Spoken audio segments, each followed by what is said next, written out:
Muy buenos días a todos, mi nombre es Emilio. Buenos días a todos, mi nombre es Nicole. Y les damos la bienvenida aquí a esta su casa.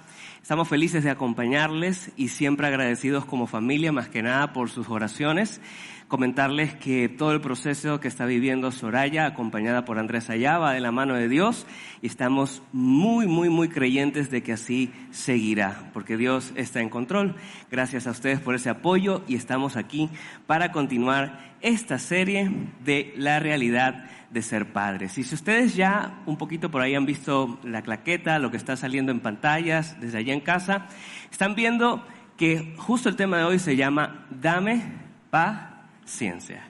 Y puede ser una frase que ustedes han escuchado mucho en sus hogares o probablemente la estén usando mucho en sus hogares o haya llegado hasta el extremo de que sea una frase acompañada por un dame paciencia, ¿cuándo fue que me los cambiaron en la maternidad? ¿Ya? Y si usted se ríe es porque o ha superado la frase o se siente identificado, y si hizo una cara un poquito así como que es porque vamos sanando. Realmente cuando llegas a ser papá, comienzas a entender muchas cosas y este es un tema que nos invita a eso, ¿no? La frase dame paciencia, por ser paciencia, me lleva a empatarla juntos con mi esposa a lo que es el comportamiento. Por lo cual, observen una gran verdad sobre el comportamiento con respecto a los papás. Ahí ustedes leen lo siguiente: el comportamiento de tus padres, no su consejo. El comportamiento, donde pedimos paciencia, el comportamiento de tus padres, no su consejo, determinará si quieres ser como ellos o estar con ellos. Y lo mismo que nos pasa a nosotros, les pasa también a nuestros hijos. No es lo que les digamos, no es cómo se los digamos, no es si los traemos o no, lo que más va a marcar cómo nos ven a nosotros, sino el ejemplo que les damos.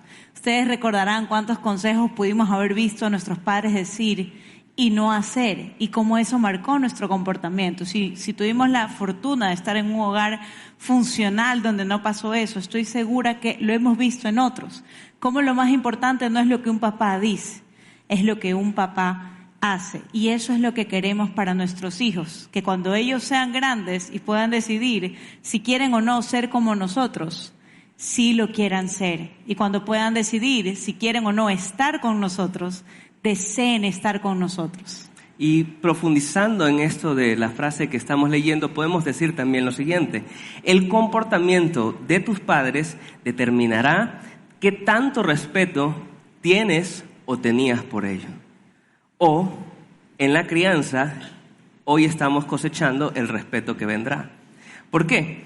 Porque la única forma de poder influenciar en el hogar, de poder influenciar a los hijos, es a través del respeto. Antes de la influencia está el respeto. Si nosotros queremos generar influencia de pasos a seguir en nuestros hijos, pues tiene que haber algo primero, que es el respeto.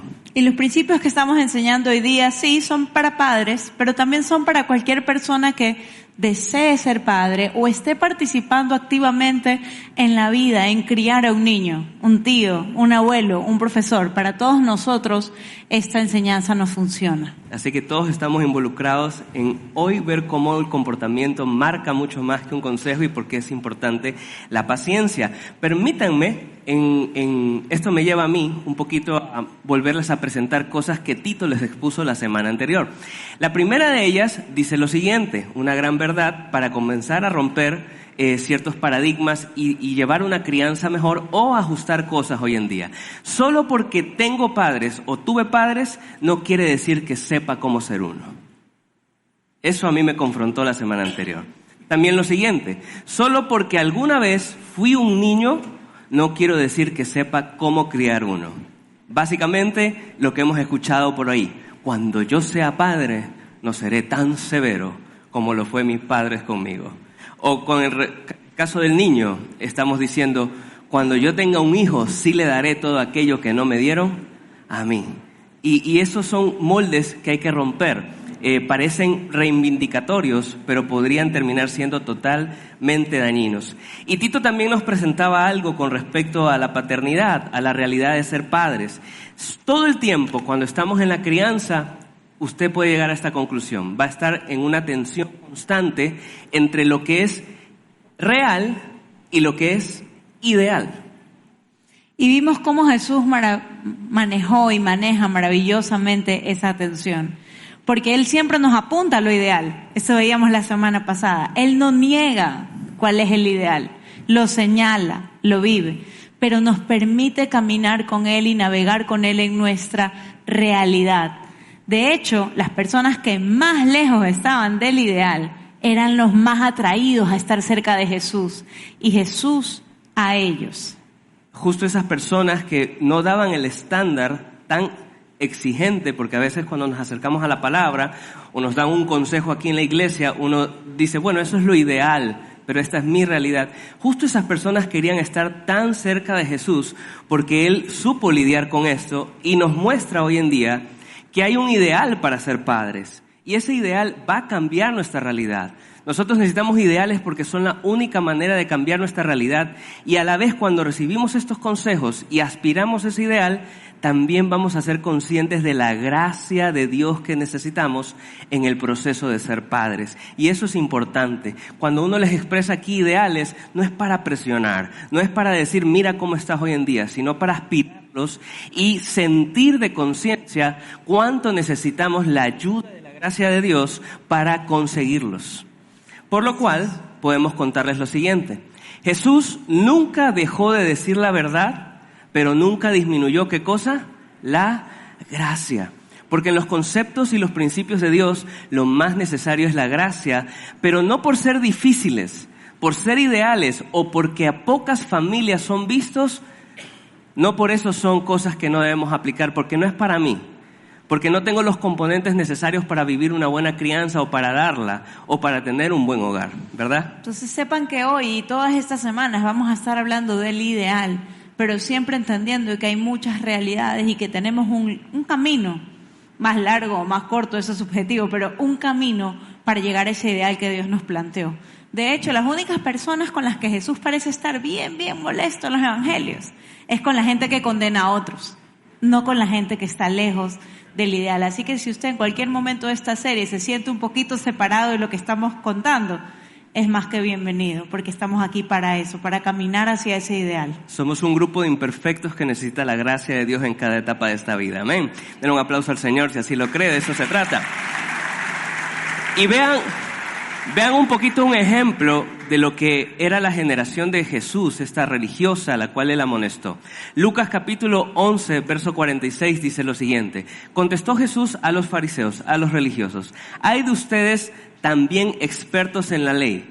Abruman a los demás con el ideal, con cargas que apenas pueden soportar, pero ustedes mismos no levantan ni un dedo para ayudarlos. Es decir, les dan principios, pero no les dan la gracia que necesitan de parte de Dios para llevarlos. Es decir, eran muy exigentes. El pastor Tito la semana anterior también nos dijo algo sobre un hogar lleno de reglas, pero si no hay gracia, si no hay amor, de nada sirven las reglas, porque solo va a crear rebeldía, y eso es muy importante. Recuerden esto, en la época de Jesús evidencia que muchos de estos religiosos solo daban duras reglas, pero no les daban el camino para lograrlos. No les decían, necesitamos de la gracia de Dios para lograrlo. Jesús siempre apuntó al ideal y nos prometió que iba a caminar a nuestro lado para vivir ese ideal. Amén.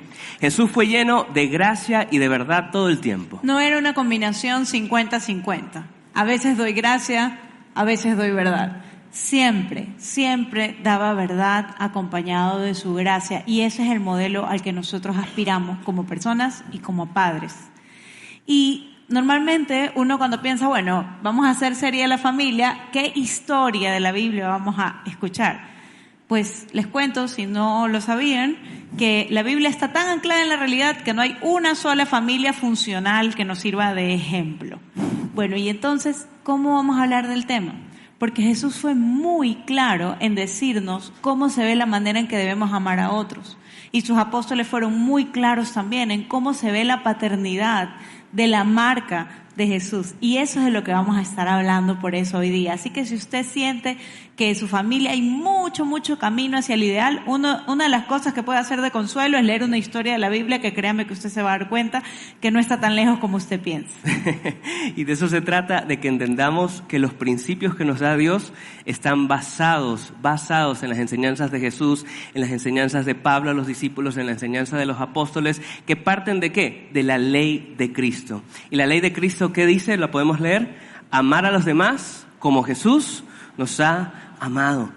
Nos invita hoy esta serie a decir que si aplicamos esta ley en nuestra familia, nos irá mucho mejor. Para empezar, cuando uno aplica esta ley de Cristo, que es más grande que todos los 10 mandamientos que usted ha leído, porque muchas veces tenemos este error, ¿no? De ¿cuál pecado será más grande? Ese es otro tema, pero sí me entiende. No se quede en eso, vaya a un nivel más. La ley más grande es esta: amar al que me acompaña en la vida como Jesús lo ha amado.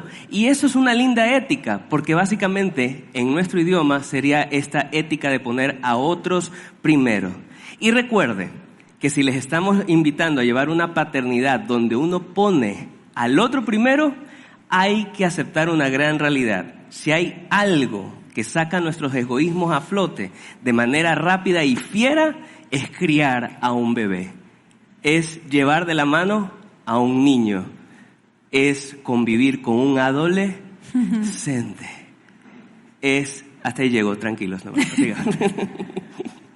Entonces, nosotros somos llamados a aplicar la ley de Cristo, amar al otro, poner al otro primero, pero vivimos con esta ley quizás desde nuestro hogar. La ley del ¿qué hay para mí? Y lo quiero a mi manera. Y es que de hecho todos los seres humanos nacemos con nuestra agenda, con nuestro lo quiero a mí y lo quiero a mi manera. Y los bebés, desde que nacen, esas cositas maravillosas, tienen una manera muy fuerte y muy firme de imponer su agenda sobre nuestra agenda. Dicen por ahí las mamás de niños chiquitos que no hay nada que despierte a un bebé tan fácil como que la mamá esté dispuesta a darse un baño.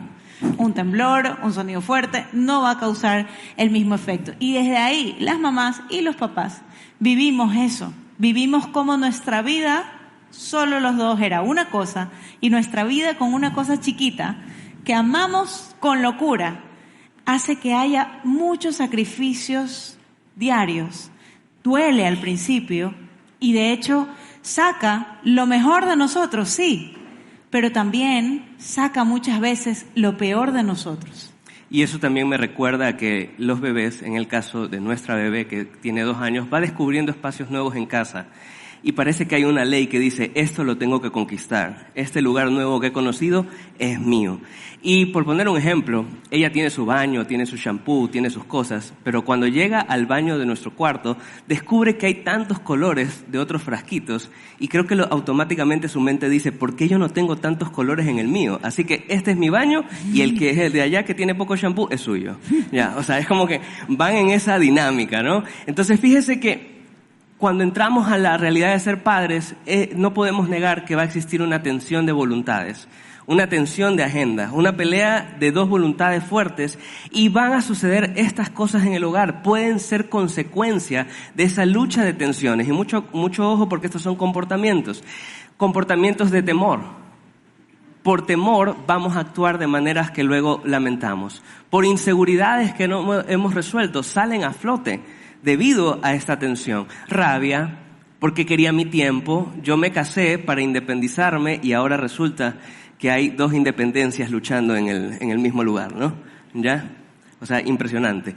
Y rabia y cosas desagradables salen de nosotros. Entonces recuerde lo que decía mi esposa, lo que decía Nicole, esto saca el egoísmo de dentro de nosotros. Claro que hay mucho aprendizaje, claro que hay mucha superación, pero también va a haber momentos donde la regla del que hay de mí ahora es mi tiempo, ya he hecho mucho de esto, ¿cuándo puedo bañarme? ¿Cuándo puedo maquillarme un poco en el caso de ella? Va a salir a flote y eso puede traer algunas cosas que no nos disgusten.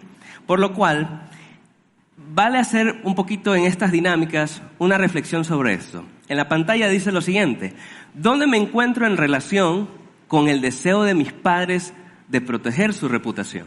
Todos los que somos padres sabemos que mucha gente alrededor, que a veces ni nos conoce, tiene una opinión sobre cómo deberíamos criar a nuestros hijos.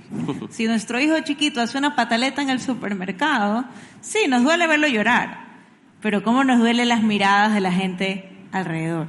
Y así con todo. Desde que nace ya debería dormir toda la noche desde que nació y ya te preguntan si duerme toda la noche. Todo el proceso hay alguien que opina sobre cómo lo podrías hacer mejor y todo el proceso hay una preocupación natural y válida de cuidar tu reputación, de quedar bien. Y uno de los principios que vamos a aprender hoy es que si bien es cierto, tu reputación y mi reputación son importantes, nuestros hijos son más importantes. Y cuando nosotros aprendemos a ponerlos a ellos primero, a darles a ellos primero lo que necesitan, independientemente de la multitud de opiniones que hay a nuestro alrededor, eso nos va a llenar de momentos decisivos. Nosotros siempre como padres estamos buscando momentos de enseñanza, donde le voy a explicar, donde le voy a contar que cuando yo tenía su edad, donde le voy a decir, pero muchas veces, y usted se va a dar cuenta, lo que usted más recuerda no son esos momentos de enseñanza probablemente, sino momentos decisivos, momentos en que sus papás se comportaron de una manera y ustedes tienen eso tatuado en su mente porque eso les enseñó más que cualquier cosa que les pudieran decir. Vamos a darles un ejemplo ya mismo para que ustedes vean cómo funciona esto. Entonces grabe este principio que va a salir a continuación.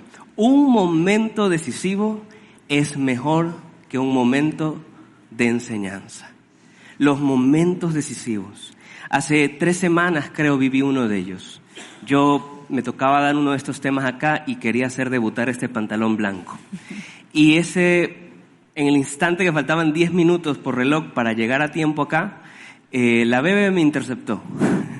Me interceptó y para ella empieza un juego nuevo que podría durar 1 hora, media hora, ¿ya? No alcancé, uno hace así, ¿no? Y el último lo escuchan y están ya viéndote así, ¿no?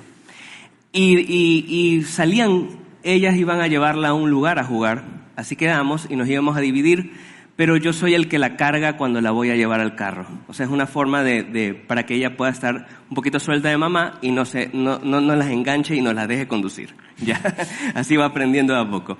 Entonces, yo la voy a dejar y ella, no sé, pero era como que no quería soltarse y me puso sus 2 zapatos aquí. Faltando 10 minutos. Y claro, la primera reacción que usted y yo tendríamos en la red normal de este mundo era justiciarla, ¿ya? Y todos esos pensamientos, pero, son momentos decisivos. Son momentos que yo recordé en tantas consejerías donde ha habido problemas con la paternidad que siempre me cuentan. Alguien prefirió algo de valor sobre mi persona. Y en ese rato dije, si tengo que llegar con esos 2 piecitos marcados acá, se los contaré en el púlpito como revelación de Dios por último. Ya, pero que ya pasó. Cosas así pasan, pero el ego y la reputación son demasiado fuertes en nuestra sociedad. Lo común que he escuchado hasta, ojalá nadie se ofenda, de historias pastorales, hijos de pastores, son de esos momentos de justicia que les hicieron por algo que se salió del orden concebido. Otra cosa que les puedo contar, y yo di gracias a Dios igual me sacudí, salió, no sabía que el pantalón era tan bueno, ya. Aguantó, llegué blanquito. Y hubiera lamentado tanto haber hecho algo muy feo, pero gracias a Dios no. Otra cosa me pasó a mí. Yo siempre fui el lambón del colegio, súper buenas notas, súper buen deportista, 0 supletorios, y por eso me nominaron a ser el presidente de la Federación Estudiantil de mi colegio. Quedé. Y había que celebrar a lo grande. Entonces me dijeron, Emilio, tú tienes que hacer una gran fiesta. Yo no era cristiano, no me juzgue, por favor, ¿ya?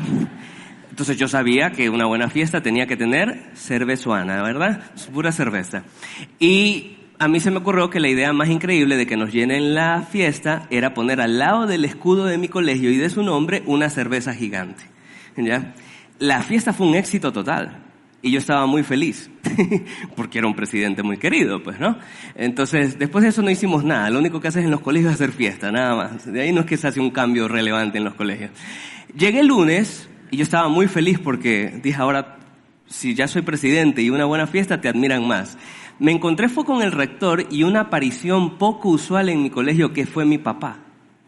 Yo ni me había enterado y mi papá estaba ahí junto al lado del rector y yo. O sea, cuando tú ves a tu papá en el colegio, sabes que las cosas no están bien, ¿no? Y yo, ¿qué hice? Si yo sigo sacando buenas notas. Y ahí me cuentan del tremendo lío que había armado, porque tú no puedes poner el nombre de una institución educativa al lado del alcohol. Yo me esperaba el supletorio y decía, me estoy quedando, y estaba llorando más por el supletorio, por lo que te podían poner como sanción, pero el padre que dirigía ese colegio automáticamente me denigró. O sea, comenzó a hablar muchas cosas de mi futuro. Me dijo, por este evento tú vas a ser maleante y cosas más fuertes. Trate de ir a la educación convencional que hemos tenido. Y me dijo tantas cosas y ahí vino el momento decisivo de mi vida.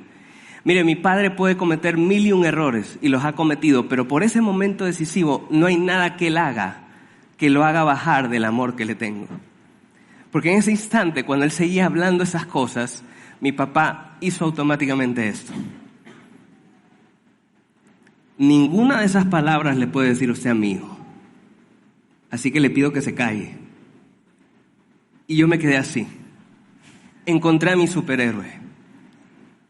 Me quedé en silencio y solo tenía unas ganas de celebrarle en la cara al padre, ¿no? O sea, como que... Pero algo me decía, calladito estás mejor. Y yo, wow. Después llegamos a casa y mi papá me ajustó como tenía que hacerlo debido, pues, ¿no? Porque hay disciplina, la disciplina es necesaria. Pero eso para mí fue un momento decisivo. Yo quizás no me acuerde ni muchas de las cosas que me ha aconsejado, pero si hay algo que yo espero es ser el mismo nivel de apoyo para mi hija. Y si bien es cierto...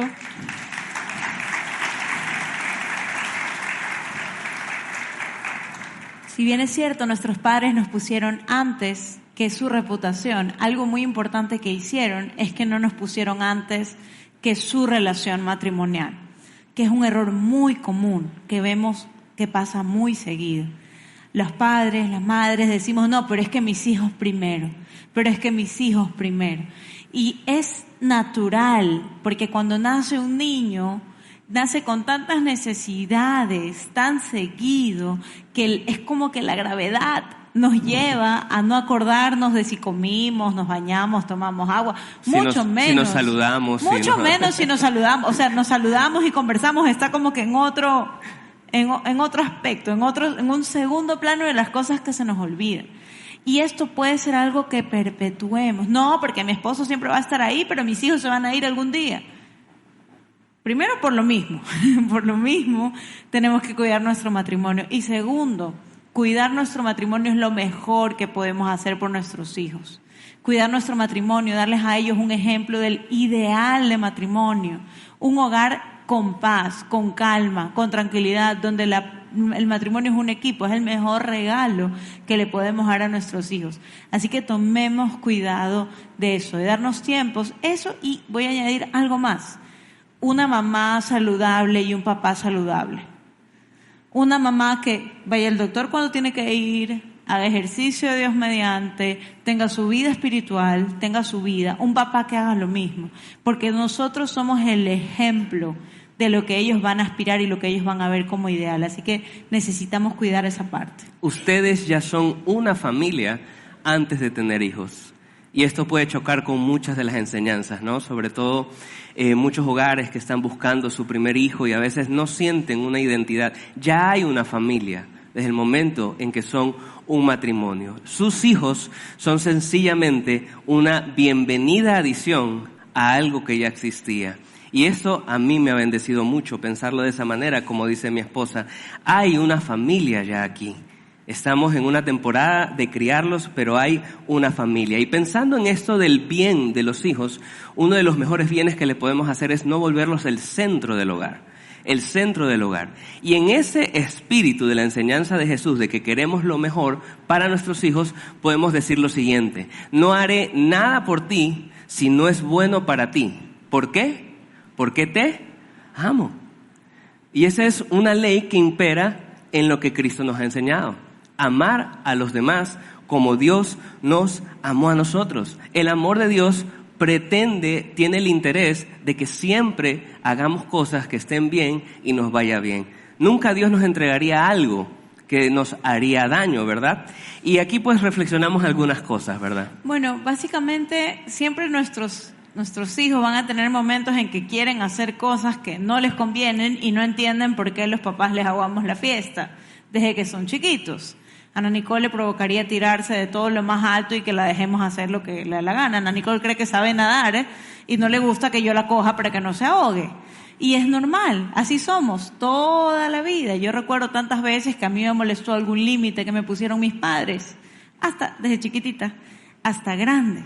Pero yo agradezco los límites que me pusieron. Sé cuánto me han protegido. Un límite del que estoy particularmente agradecida, estaba pensando, es el tema de no dejarme ir a dormir a otras casas. Y lo he escuchado mucho hoy en día, hoy que se sabe más y se habla más de los abusos, de las cosas que pueden pasar fuera de la casa de uno. Yo digo, ¿cómo me molestaba que yo era la única niña que no podía ir a dormir donde quiera, cuando quiera? Pero qué bendición, o que me iban a ver y me recogían de la fiesta, las horas, bueno, un montón de límites que yo agradezco mucho. Y que durante toda la vida ellos se tuvieron que aguantar, mía y de mis hermanos, nuestro enojo porque no nos dejaban hacer las cosas y que todos los otros papás dejan que todos los otros niños hagan. Se lo aguantaban porque nos amaban, y así mismo nosotros con nuestra hija, la pataleta que nos quiere hacer porque se quiere lanzar de donde sea y no la dejamos porque no quiere dormir, igual se va a dormir, etcétera, es parte de lo que nos toca aceptar y vivir como padres porque los amamos. Y tener una actitud de unos por otros. A mí me encanta esto porque sobre todo he tenido cosas que ajustar en mí. La televisión me ha acompañado toda la vida. Lo que yo vi en mi hogar es que la televisión es relajación, que la televisión es un merecimiento de un hombre, es un derecho. O sea, si los hombres estuviéramos haciendo marchas como hacen las mujeres hoy en día, estuviéramos diciendo televisión, ¿verdad? Probablemente. Y por ahí se me mezcló un poco esto con la paternidad. Para mí paternidad era como prenderle la tele y que ella esté distraída y tú solo estás evitando que se mate, ¿ya? Pero hay tanto que compartir cuando uno apaga la televisión o lo tiene racionado, y tanto también para beneficio de ella. No le hace muy bien tener tanta exposición a estos aparatos y estas cosas, pero créame que nos cuesta mucho, porque nuestro ritmo es tan acelerado que mientras estás cuidando, alguien te está escribiendo. Tú estás manejando algún negocio. Y me encanta porque ellos desde chiquitos dicen, esos negocios no, mi atención. Y te bajan el celular así. O dicen, si el celular va a estar presente, es para verlo. Y para ver el Pocoyo y todas esas cosas, ¿no? Que hay por todos esos programas. Entonces, una actitud unos por otros de ir ajustando y hacer un ritmo conveniente es bueno en la familia. Así es, y eso nos lleva al amor que nos manda Jesús a tener, el amor de unos por otros. Uh-huh. Es la filosofía de Jesús, es la marca del amor de Jesús. Y otra forma en que lo hemos explicado en el Nuevo Testamento, y en realidad nos vamos a concentrar en 4 palabritas. El amor es, y la siguiente palabrita es como que la peor palabrita que quisiéramos escuchar probablemente, paciente. Vamos a hablar hoy sobre la paciencia. O sea, Pablo no solo nos enseñó sobre el amor, de amar así como Dios nos ama a nosotros, sino que comienza a describir qué requiere. Y habla que el amor de Dios tiene paciencia. Alguna vez leí 1 Corintios 13 y me dijeron, Emilio, lo mejor que puedes hacer después de leerte un buen proverbio al iniciar tu día y orar es leer 1 Corintios 13, pero en vez de leer el amor, sustituye yo soy. Y cuando empezaba a leer yo soy paciente, el espejo no me dejaba ir más allá porque era muy impaciente. Y ya automáticamente me muestra que hay cosas que ajustar. Escucha esta palabra, ajustar. ¿Y por qué dirá esa palabra? Porque sabe Dios que para nosotros la paciencia es difícil. Sabe Dios que para nosotros desacelerar la vida es difícil. Cuando los hijos son pequeños, muchas veces se sienten como una gran interrupción. Tengo que parar y tengo que hacer cosas más lentos. Por lo cual, la vida nos está pidiendo, muévete a otro ritmo, muévete al paso de alguien más. Es decir, el amor requiere de nosotros como padres que muchas veces bajemos el ritmo de las cosas que estamos haciendo y nos llenemos ¿de qué? De paciencia. Que actuemos con paciencia. Y para dar un ejemplo y para ponernos en una onda que sí hemos vivido todos, mire la siguiente imagen. Esta imagen refleja no a un padre y su hijo, sino a un abuelo y su nieto. Bueno, es un abuelo porque, ustedes lo saben, los abuelos son más pacientes que los papás. ¿Cómo no hemos visto a nuestros papás transformarse? Eran de una forma con nosotros y eran de otra forma con sus nietos, ¿verdad? Y es porque los abuelos saben ser más pacientes que nosotros y podemos aprender mucho de ellos. Y les ponemos esta imagen porque hay un principio físico que también es totalmente real en lo emocional y en lo espiritual. Y este principio es que cuando caminamos de la mano con un niño, si nosotros lo forzamos a ir a nuestra velocidad, el niño no va a poder seguir nuestra velocidad. Entonces, por un lado se va a frustrar, se va a enojar, pero por otro lado nos vamos a separar, ¿verdad? Entonces lo que les queremos decir es, esto pasa también a un nivel emocional. Esto pasa también cuando queremos que el niño de 2 se comporte como un niño de 15. Cuando queremos que el niño de 10 se comporte como un adulto. Cuando esperamos que los niños entiendan y hagan cosas que cognitivamente, que intelectualmente no pueden hacer. Cuando empujamos demasiado duro, tratando de que lleguen a todo su potencial, pero en el camino les rompemos el corazón, en el camino lastimamos nuestra relación. Entonces causamos una separación cuando vamos demasiado rápido. Y Dios nos habló de una forma muy particular, lo podemos ver en un versículo, de cómo aplicamos la paciencia para no causar esta separación. Y este es el ideal que Pablo les contó a los discípulos. Les presento el ideal con respecto a los hijos. Recuerden que es un ideal que va a cambiar nuestra realidad, que con la gracia de Dios lo podemos lograr. Y está en Colosenses, capítulo 3, versículo 21. Padres, no exasperen a sus hijos. Padres, no abrumen a sus hijos. Padres, el arte de ser padre es no carguen más de la cuenta a los hijos. Padres, vayan más profundo, escuchen. Y esto a mí me marcó. El otro día alguien decía que uno de los momentos que más la sociedad, la cultura actual se ha robado a sus padres es el de poderlos ir a recoger a sus colegios.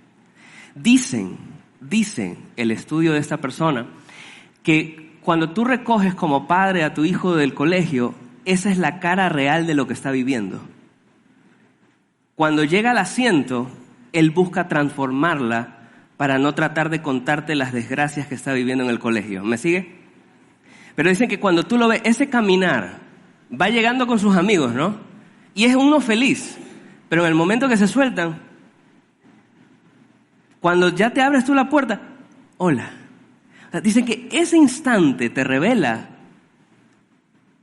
cuando tú preguntas, dime lo que está pasando. Padres, no exasperen a sus hijos, porque ellos sí tienen cargas. Ahorita escuchaba una canción que decía, qué lindo el pollito que no tiene que trabajar, mamá gallina. Y yo decía, es linda la canción, pero los chicos sí sienten, según su edad. Tienen sus cargas, tienen sus tareas, a veces se sienten más grandes que para ti ya no son tan grandes porque tienes otro ritmo. Y te acostumbraste a ese ritmo, ¿me sigue? Okay. Y cuando el niño llora porque algo le molesta, porque algo le afecta. ¿Ustedes se acuerdan cuando ustedes estaban en el colegio y que una amiguita se peleó con ustedes? Era el fin absoluto del mundo. Era el fin absoluto del mundo. Ustedes no estaban fingiendo. Para ustedes era el fin absoluto del mundo. Nivel Rosa de Guadalupe. Y a veces, para nuestro niño de 2 años, que tú no le des el juguete, es el fin absoluto del mundo. Entonces, mientras sí hay que limitarlo, disciplinarlo y todo lo que ustedes quieran, también hay que tratar de entenderlos. Ellos no tienen la capacidad emocional de un adulto, tienen la capacidad emocional de un niño. Y algo que quería comentarles también es, Dios es paciente con nosotros.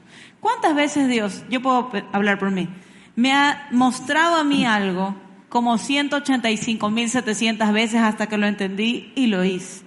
¿Y cuántas veces cuando otra vez me he equivocado, otra vez ha tenido la paciencia de mostrármelo? Y eso es exactamente el amor que nosotros tenemos que reflejar, un amor paciente. Sí, ya se lo dije 5 veces, sí, pero es que los seres humanos, bueno, tenemos nuestro tema, ¿no? Entonces, ser paciente como Dios ha sido paciente con nosotros. Por eso Pablo completa este verso 21 con esta frase, no sea que se desanimen. Padre, no exasperen a sus hijos, no sea que se desanimen. Y me gustaría leerles esto que hemos escrito aquí. No insistas en ganar en la relación todo el tiempo. No empujes muy duro. No creas que el único camino es el que te han hecho transitar a ti. No creas que la única profesión ganadora es la tuya. No creas que la única profesión que da dinero es la que te ha contado el resto y que ni siquiera tú has vivido, ni siquiera ese camino lo has transitado. No le digas y lo llenes de temores, de cosas que ni siquiera has vivido. Claro que es fuerte, quieres hacerlo con una buena intención, pero cuida que no estén abrumados y que terminen desanimándose, perdiendo la motivación. Dentro de nosotros existe como esta carga que llevamos, léelo en la pantalla, es que no van a llegar a ser como yo deseo que lleguen a ser. A veces traemos muchos traumas nuestros, muchos sueños que no cumplimos, muchas profesiones, o quería ser futbolista, quería ser cantante, quería ser pianista, quería llegar a ser pastor principal de una iglesia, por eso Dios me revela, tú eres pastor. Ya. O sea, hay que tener mucho cuidado porque a veces esta supuesta ayuda o empuje que queremos hacer, lo único que va a hacer es que van a terminar desmotivándose, yéndose hacia abajo. Entonces no estamos diciendo no los motives, no los inspires, dejas que hagan las cosas a medias, no. Lo que les estamos diciendo es motivar, claro, inspirar, por supuesto, animar, sí, pero también necesitamos tener paciencia, ajustar nuestro ritmo y nuestras expectativas a la edad y la etapa en la que están viviendo.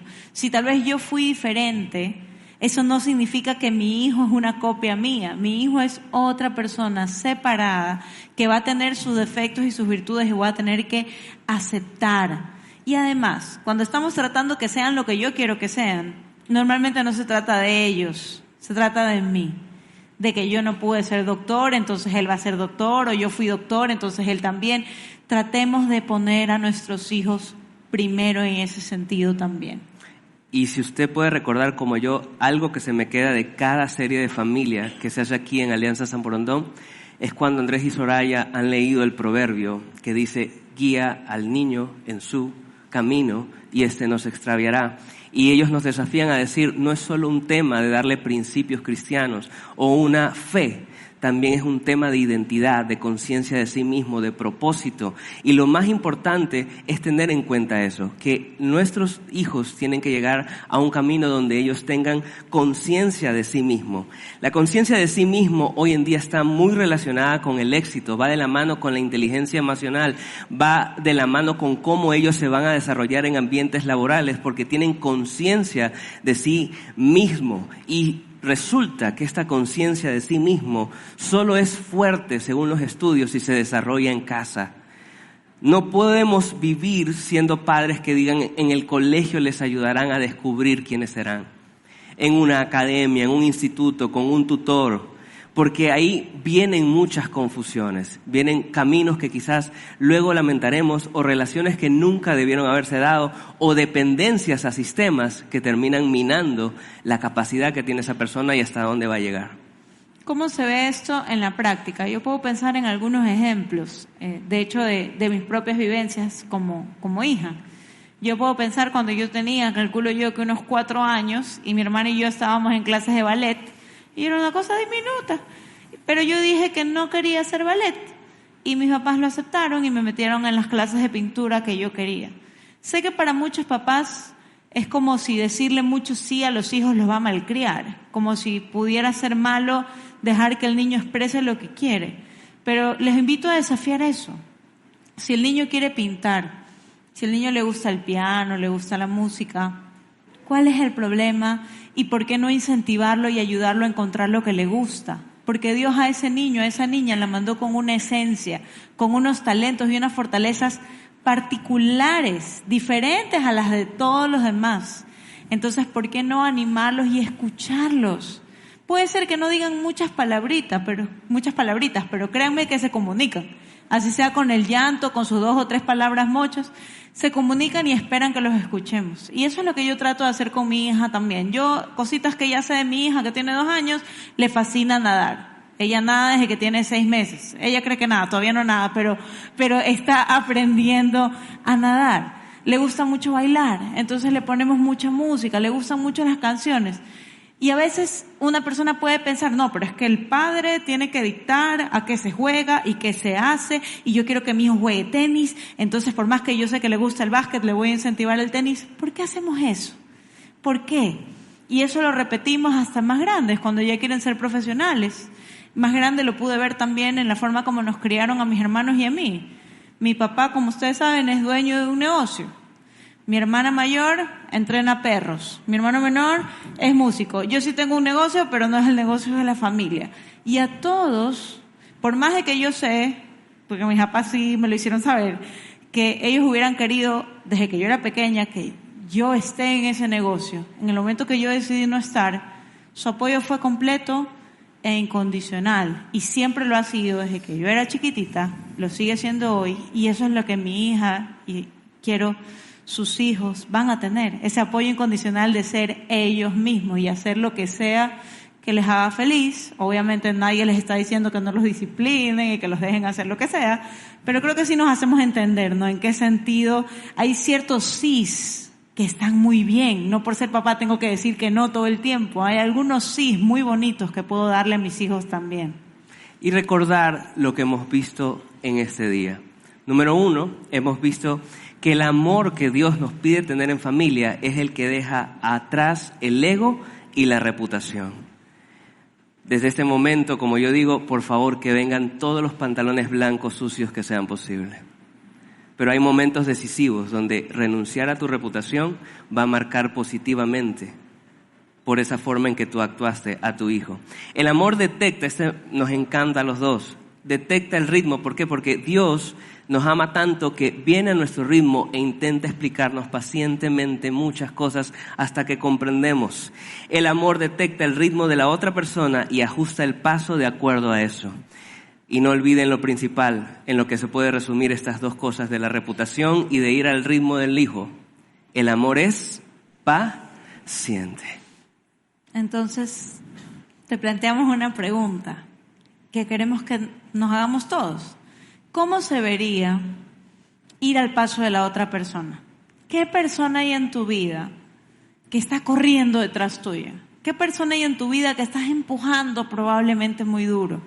Que se siente nervioso o nerviosa de que tú veas que sacó una mala nota o que en algo él siente o ella siente que no cumplió tus expectativas.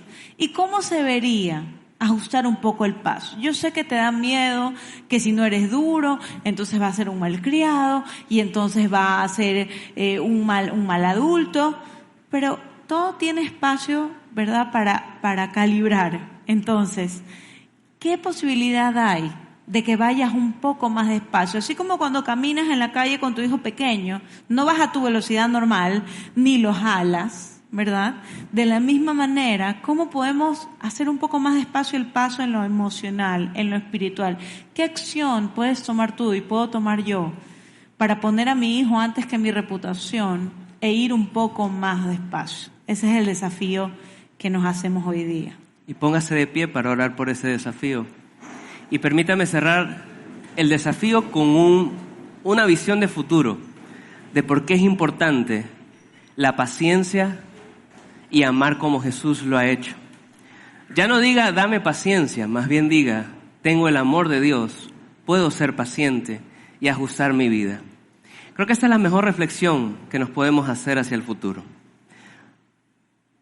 Y por favor, no me venga nadie negativo ahorita. Levante la mano quien quisiera tener muchos días aquí en este mundo, en su normalidad, ¿verdad? Sí, algo no puede decir, no, es que ahorita la situación está así. No se me desanime. O sea, si le da miedo eso es porque quiere vivir, punto. Pero aquí todos quisiéramos llegar a muchos años. Bajo ese deseo, y mire cómo que esos años van a llegar, hoy su ritmo es rápido.